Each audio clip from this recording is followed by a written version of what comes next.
जबकि हिंदुस्तान में हिंदू ज्यादातर गांवों में रहते हैं, देसी खाना खाते हैं, खुली आब हवा मिलती है, बीमार होने का कोई कारण ही नहीं बनता। और इस देश में जो अपने मोहम्मदन भाई है वो ज्यादातर शहरों में रहते हैं, कंजेस्टेड एरिया होता है, खाना खाते हैं वो मुझे बताने की जरूरत नहीं, सबको पता है। तो कायदा तो कहता है कि उनको बीमार ज्यादा होना चाहिए, लेकिन ये जस्ट उल्टा हो रहा है।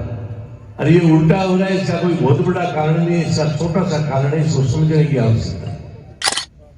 आज के 1400 साल पहले पूरे विश्व में जहां भी ये पृथ्वी है, कहीं भी निवाज नहीं फटी जाती थी। निवाज कोई जानता भी नहीं था कि निवाज क्या होती है। पर ये मोहम्मद के जो बुजुर्ग हैं, ये बड़े एडवांस थे, होशियार थे।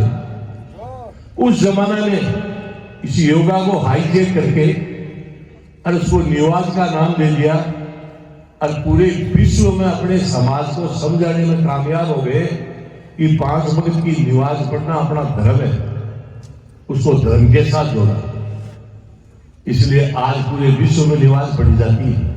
दुल्हन लेकर के अपन वास्ते आए तो घर में प्रवेश करने से पहले दूल्हा और दुल्हन यहां आकर के सही का आशीर्वाद ले। इस प्रकार का काम भी आप लोगों को करना चाहिए।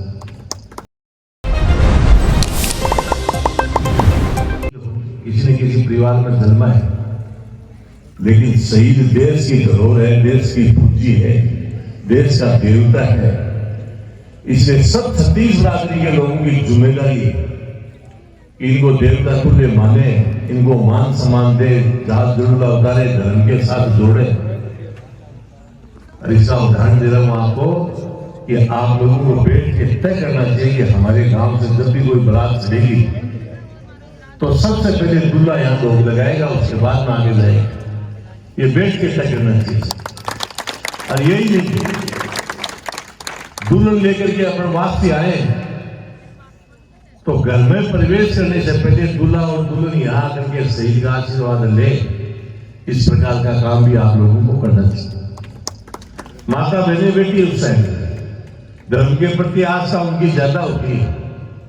आपको मैं विशेष तौर से प्रार्थना करता हूं कि कभी भी कोई गाय भैंस बकरी छोटी मोटी बीमार हो जाए, दूध नहीं दे, तो एक बार एक नारी लेके आना, जाके अपने घर पे रख लेना और मन में तय करना कि हमारी ठीक हो जाएगी, दूध देगी तो हम ये नारे सही के जाके चढ़ाएंगे।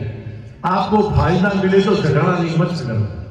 मैं गारंटी से कह रहा हूं इस मंच के माध्यम से कि एक बार आप प्रयोग करना, आपको इसका बहुत बड़ा फायदा मिलेगा।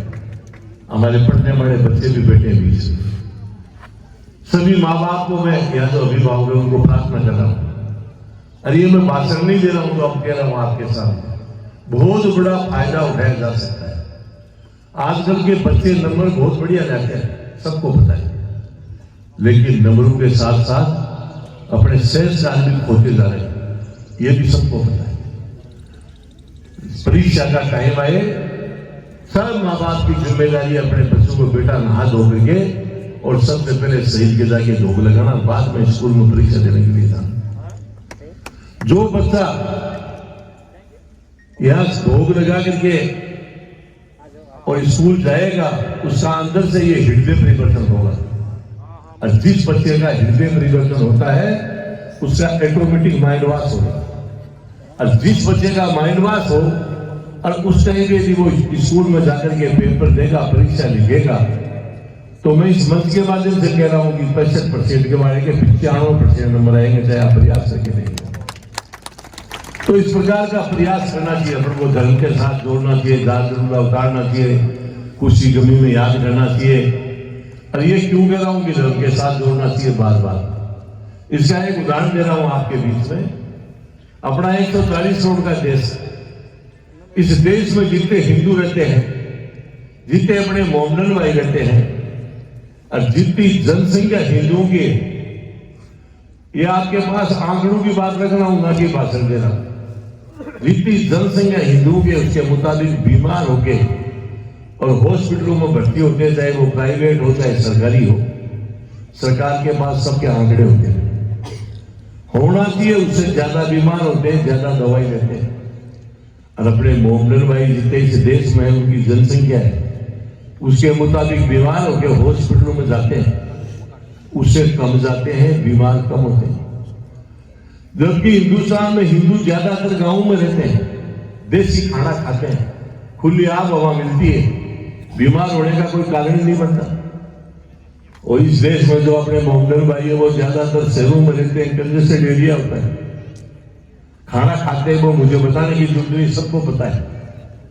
तो कायदा तो कहता है कि उनको बीमार ज्यादा होना चाहिए, लेकिन ये जस्ट उल्टा हो रहा है। और ये उल्टा हो रहा है, इसका कोई बहुत बड़ा कारण नहीं है, इसका छोटा सा कारण है, इसको समझने की आवश्यकता है। आज के 1400 साल पहले पूरे विश्व में जहां भी पृथ्वी है, कहीं भी निवाज नहीं फटी जाती थी। निवाज कोई जानता भी नहीं था कि निवाज क्या होती है। पर ये मोहम्मद के जो बुजुर्ग है, ये बड़े एडवांस थे, होशियार थे। उस जमाने में इस योगा को हाईजेक करके और उसको निवाज का नाम दे दिया और पूरे विश्व में अपने समाज को समझाने में कामयाब हो गए कि 5 वक्त की निवाज पढ़ना अपना धर्म है, उसको धर्म के साथ जोड़ा। इसलिए आज पूरे विश्व में निवाज पढ़ी जाती है। एक रामदेव बाबा का आस्था चैनल आता है, आपने देखा है तो बहुत बढ़िया, नहीं एक बार मेरे कहने से देखना। उसमें जो योगा बताया जाता है, योगा सिखाया जाता है। और एक अपने मोहम्मद भाई निवाज पढ़ने वाले को आप बारीकी से देखना, सेम एक चीज है, कोई अंतर नहीं है उसमें। वही निवाज है, वही योगा है, वही आसन है। जो व्यक्ति दिन में एक बार पसीना निकाल ले, चाहे खेत में काम करने का, इससे तो बढ़िया कोई बात ही नहीं, आम गांव में निकलने का था बाप जी, लेकिन कोई काम नहीं करे तो एक बार पसीना योगा करके आसन करके निकाल ले तो भगवान उसको चाहे 80 साल की उम्र दे, लेकिन 100 साल पहले वो नहीं जाएगा। अब जो मोहम्मदन भाई अपने 5 बार पसीना निकालते हैं, योगा करते हैं, आसन करते हैं निवाज के माध्यम से, तो उनको बीमारी क्यों लगेगी? हॉस्पिटल में जाने की जरूरत नहीं, दवाई लेने की आवश्यकता नहीं। तो इसलिए मैं सबको प्रार्थना कर रहा हूं कि उन्होंने धर्म के साथ जोड़ा, इसलिए आज उनके पूरे समाज को विश्व में फायदा मिला है। तो मेरी प्रार्थना यह है कि ये जो जितने भी अपने शहीद है, इनको धर्म के साथ नहीं जोड़ोगे तो ना तो इस देश का भला हो सकता और ना आपका हमारा भला हो सकता। इसलिए इनको धर्म के साथ जोड़ना चाहिए ताकि पूरे समाज को, पूरे सिस्टम को इसका फायदा मिले। ये मेरी सबको हाथ जोड़ के प्रार्थना। जीवन में मनुष्य के 3 पन्ने होते हैं। पहला पन्ना वो होता है कि धर्म, तो उस पन्ने पे लिखा जाता है ऑटोमेटिक कि आज इस तारीख को ये पैदा हो। एक होता है लास्ट पन्ना। लास्ट पन्ना वो होता है कि जब व्यक्ति का शुरुआत होता है तो उस टाइम पे उसमें लिखा जाता है कि आज उसका शुरुआत हो गया। एक होता है बीच का पन्ना।